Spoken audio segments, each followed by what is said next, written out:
Okay, everybody. So just so you know, we have a TV that's up there. So that's why everybody is looking that direction in terms of the lecture today. It's because the TV is in that direction. So I am going to then show you all that now.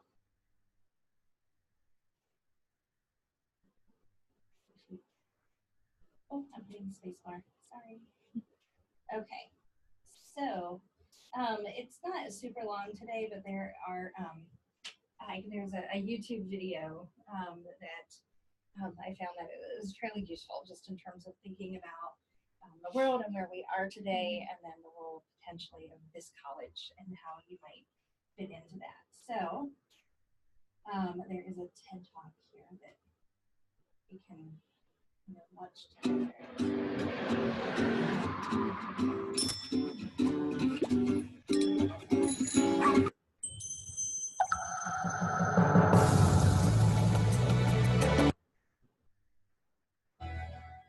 I'm not trying to get the Since 2009, the world has been stuck on a single narrative around a coming global food crisis and what we need 9 billion people by 2050. Every conference, podcast, and dialogue around global food security starts with this question. We're not going to restart. And goes on Nothing to answer super important yet. By saying we need to produce 70% more food. The 2050 narrative started to evolve shortly after global food prices hit all-time highs in 2008. People were suffering and struggling. Governments and world leaders needed to show us that they were paying attention and were working to solve it. The thing is, 2050 is so far into the future that we can't even relate to it. And more importantly, if we keep doing what we're doing, it's going to hit us a lot sooner than that. I believe we need to ask a different question. The answer to that question needs to be framed differently. If we can reframe the old narrative and replace it with new numbers that tell us a more complete picture, numbers that everyone can understand and relate to, we can avoid the crisis altogether. I was a commodities trader in my past life, and one of the things that I learned trading is that every market has a tipping point. The point at which change occurs so rapidly that it impacts the world and things change forever. Think of the last financial crisis or the dot-com crash. So here's my concern. We could have a tipping point in global food and agriculture if surging demand surpasses the agricultural system's structural capacity to produce food. This means, at this point, supply can no longer keep up with demand despite exploding prices, unless we can commit to some type of structural change. This time around, it won't be about stock markets and money. It's about people. People could starve and governments may fall. This question of at what point does supply struggle to keep up with surging demand is one that started off as an interest for me while I was trading and became an absolute obsession. It went from interest to obsession when I realized through my research how broken the system was and how very little data was being used to make such critical decisions. That's the point I decided to walk away from a career on Wall Street and start an entrepreneurial journey to start Grow Intelligence. At Grow, we focus on bringing this data and doing the work to make it actionable to empower decision makers at every level. But doing this work, we also realized that the world, not just world leaders, but businesses and citizens, like every single person in this room, lacked an actionable guide on how we can avoid a coming global food security crisis. And so we built a model, leveraging the petabytes of data we sit on and we solved for the tipping point. Now, no one knows we've been working on this problem, and this is the first time that I'm sharing what we discovered. We discovered that the tipping point is actually a decade from now. We discovered that the world will be short 214 trillion calories by 2027. The world is not in a position to fill this gap. Now, you'll notice that the way I'm framing this is different from how I started. And that's intentional because until now, this problem has been quantified using mass. Think kilograms, tons, hectograms, whatever your unit of choice is in mass. Why do we talk about food in terms of weight? Because it's easy. We can look at a photograph and determine tonnage on a ship by using a simple pocket calculator. We can weight trucks, airplanes, and ox carts. But what we care about in food is nutritional value. Not all foods are created equal, even if they weigh the same. This I learned firsthand when I moved from Ethiopia to the US for university. Upon my return back home, my father, who was so excited to see me, greeted me by asking why I was fat. Now, turns out that eating approximately the same amount of food as I did in Ethiopia, but in America, had actually lent a certain fullness to my figure.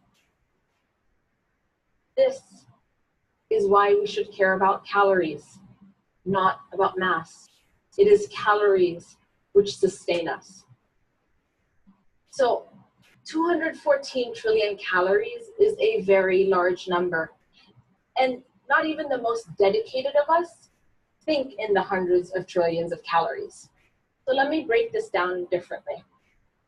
An alternative way to think about this is to think about it in Big Macs. 214 trillion calories. A single Big Mac has 563 calories. That means the world will be short 379 billion Big Macs in 2027. That is more Big Macs than McDonald's has ever produced. So, how did we get to these numbers in the first place? They're not made up.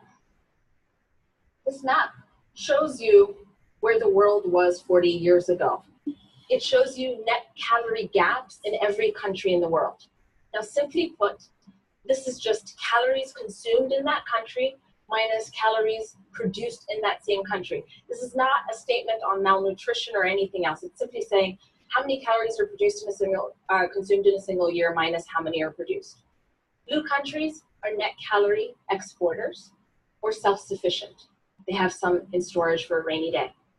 Red countries are net calorie importers. The deeper, the brighter the red, the more you're importing. 40 years ago, such few countries were net exporters of calories I could count them with one hand. Most of the African continent, Europe, most of Asia, South America, excluding Argentina, were all net importers of calories.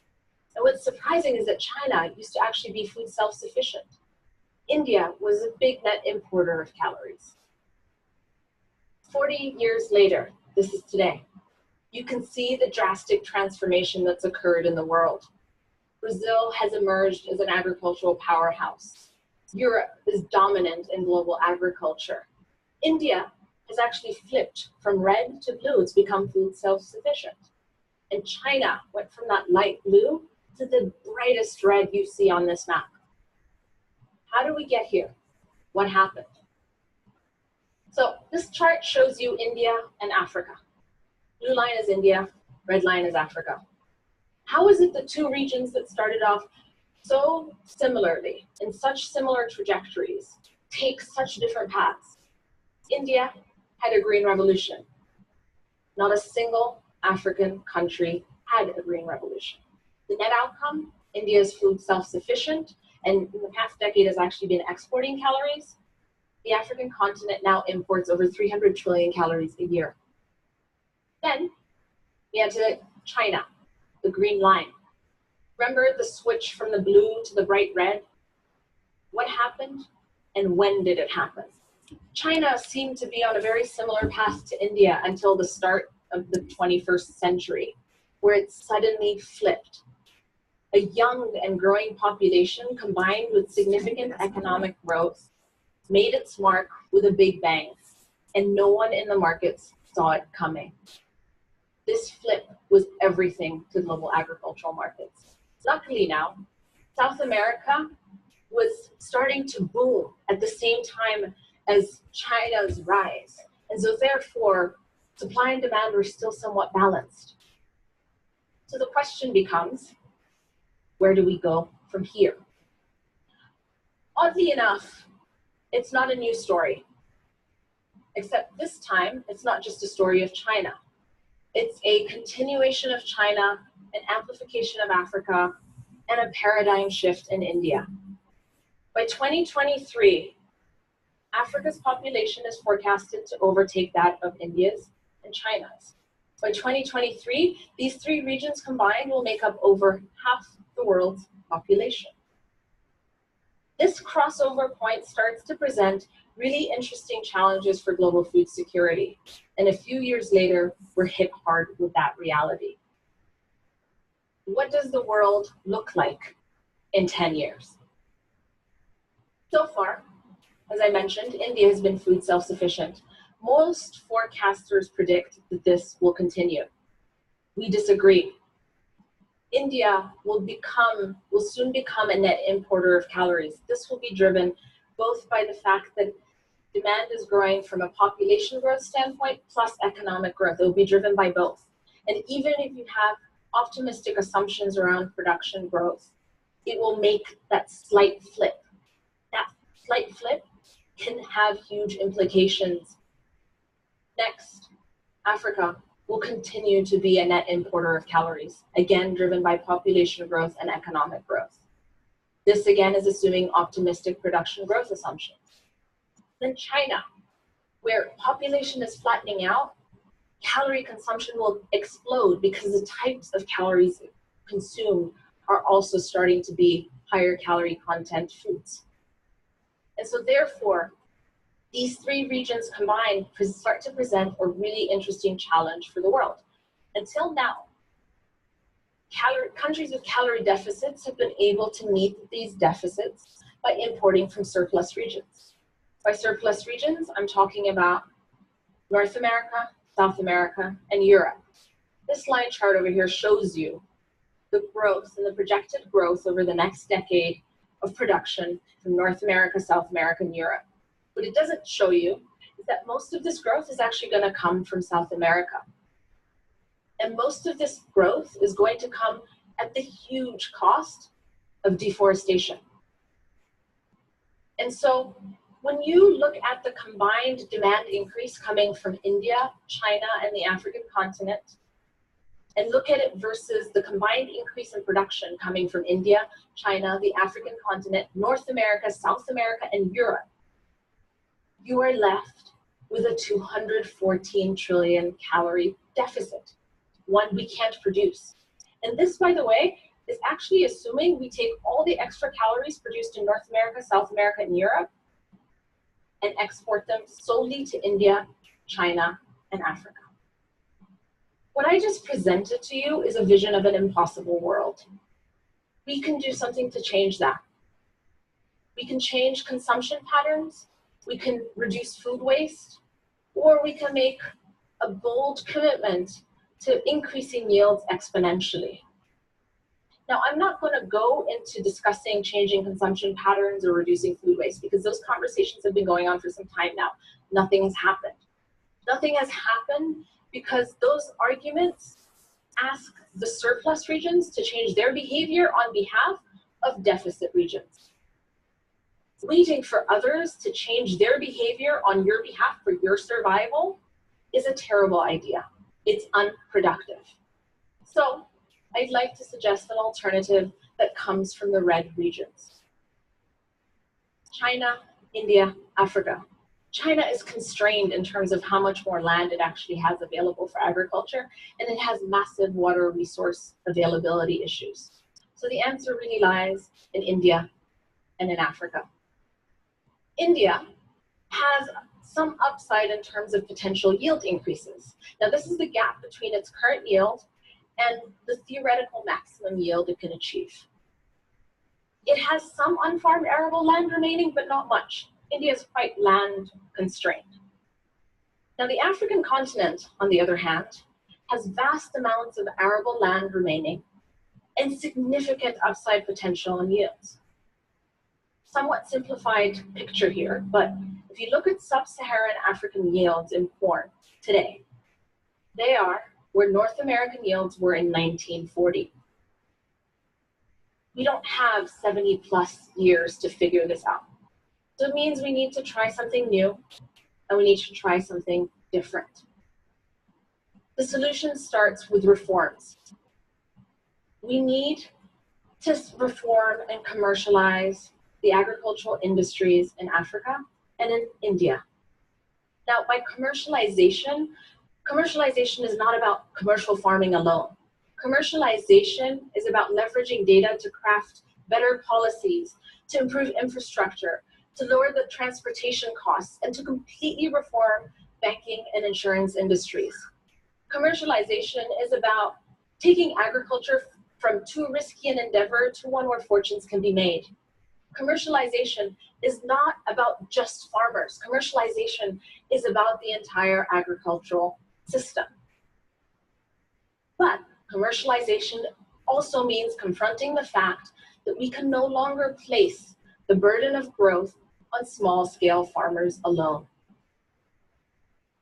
And accepting that commercial farms and the introduction of commercial farms could provide certain economies of scale that even small-scale farmers can leverage. It is not about small-scale farming or commercial agriculture or big agriculture. We can create the first successful models of the coexistence and success of small-scale farming alongside commercial agriculture. This is because for the first time ever, the most critical tool for success in the industry, data and knowledge, is becoming cheaper by the day. And very soon, it won't matter how much money you have or how big you are to make optimal decisions and maximize probability of success in reaching your intended goal. Companies like Grow are working really, really hard to make this a reality. So if we can commit to this new bold initiative, to this new bold change, not only can we solve the 214 trillion gap that I talked about, but we can actually set the world on a whole new path. India can remain food self-sufficient, and Africa can emerge as the world's next dark blue region. The new question is, how do we produce 214 trillion calories to feed 8.3 billion people by 2027? We have the solution. We just need to act on it. Thank you. All right. Okay, so, all right. So what do you guys think? It's a little bit different than maybe what we've maybe heard in the past, and that's why I picked that specific TED Talk, because it takes a different approach.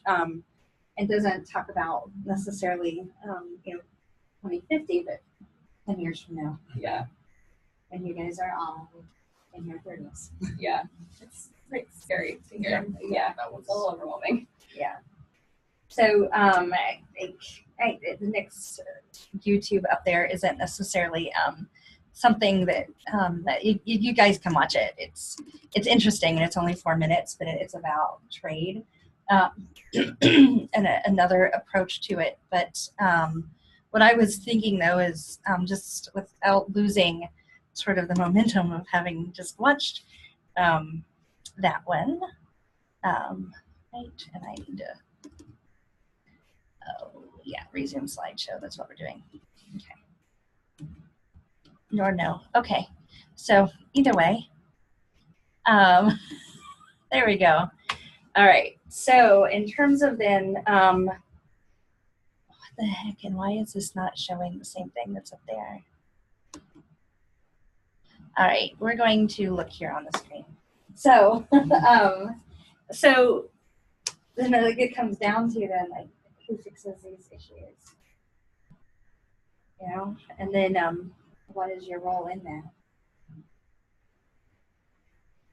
I think everyone has some type of connection. Obviously, we all have connection to food. We must eat, so we all have, something that can be connected to it. And then, just referring to our college directly, Dean Kress said it very nicely when she said we're very unique in the aspect of, we're titled the College of Food, Ag, and Environmental Sciences. That's very unique across the country. Not all colleges are named College of Food, Ag, and Environmental Sciences. So we're connecting all three of these areas, trying to produce enough food for the next 10 years. Just like she mentioned in the video about Brazil's probably going to have the largest advancements, but that also in return you're going to lose forests, and that's not good. That's not healthy for our environment. So how are we connecting the environmental science side to the food production and agriculture side, connecting all three of those? I think we have all play a role in it. So from the ag engineers to the biological engineers to the educators, to communicators, to the food scientists, we all have some type of role in it. And just a matter of coming together and implementing those ideas. Yeah. It's not just one person can make that big impact. I mean, it's going to be a matter of us working together, making that impact. No doubt. And then she also mentioned the fact that yield production increases in South America, which you've done South America, Central-ish America, and then you've done mainly Europe and then Africa. Yeah. So, on top of all of it, then it's then how do you also sustain those sort of natural spaces and exotic animals while balancing out the yield and such. But this is the first person I've ever really heard speak at this level that wasn't from specifically within agriculture. Yeah. Who talked about the fact that we've got to increase yields. It's not just about reducing food waste and those types of things. So I think it's going to be a really interesting next decade or so. And I think it's interesting that she moved it, the finish line or the critical moment is not in 2050. Yeah. I remember where I saw this, but it's as humans, we can't really see the future 25 years from now, but we can see the next 10 years. Yeah. The way we vision things. Especially people our age too. Yeah, for sure. Yeah. Yeah. Well, you think about in the 60s when the Jetsons was created, people even thought that, in the next 20 years there would be flying cars. I can remember when I was a kid, that was the thing, like, oh, we're going to have flying cars. And when you guys were kids, flying cars might have been the thing. And we are still so far off from a practical flying car. Right. I think it's just not something practical, and I think that represents then your point about people not being able to see more than 10 years ahead and with any sort of accuracy. Yeah. So Cody, you pulled out your. I did. So as part of my global course that I've taken for this, I'm taking a class right now. It's called Feast versus Famine. It's looking at global food business. And this is exactly what that video is, what we've debated and talked about this whole semester. It's been a really great class.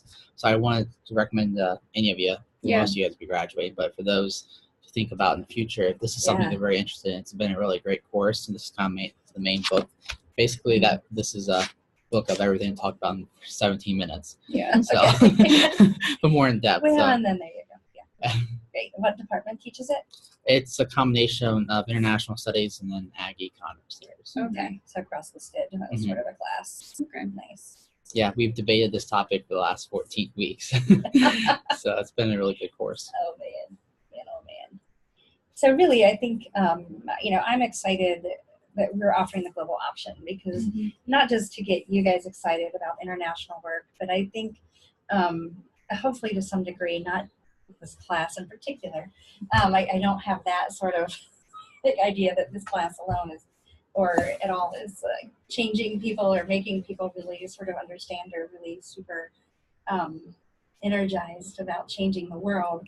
But the program in general, I hope what it's doing is helping people become more aware. Yeah. That's what I was gonna say. I feel aware. At least of what's going on, and as you then make decisions into the future in your careers that even if they aren't international in particular, influence people and their understanding of the international world outside the United States. And so I think being internationalized isn't just about being someone who's going to go out and save the world on another continent and those types of things, which is great if you can do it. But at the same time, there's so much in terms of awareness that needs to be built within the United States to really understand, because at the same time, we're dark blue, and we're blessed to be dark blue. And in a country in which you have obesity crises and you have opioid crises, like all the O's, it's like we have crises of excess here. But outside the United States and outside North America, that's not going to be the case as soon as 10 years from now. So,